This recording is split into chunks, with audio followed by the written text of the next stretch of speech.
The gentle giants of China, the giant pandas, are not just a national treasure, but also global ambassadors for wildlife conservation.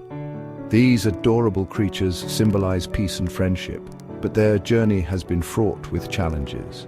Habitat loss and low reproduction rates brought pandas to the brink of extinction.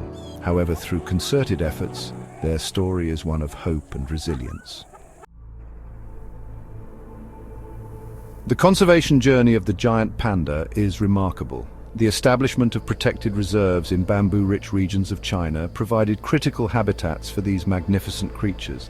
Strict bans on poaching and hunting, enforced through stronger wildlife protection laws, played a crucial role in their recovery.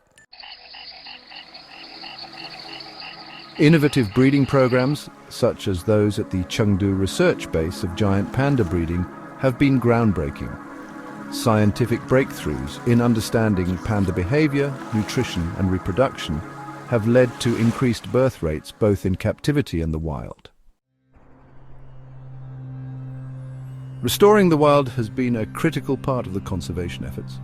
Habitat restoration, including reforestation projects and connecting fragmented bamboo forests, has been essential. Pandas bred in captivity are being reintroduced into the wild, fostering a sustainable wild population. The giant panda's reclassification from endangered to vulnerable is a testament to global and local conservation efforts. This success story encourages us to support habitat restoration and sustainable practices, ensuring the long-term survival of these beloved creatures. Join us in supporting these efforts to ensure that the gentle giants of China continue to thrive for generations to come.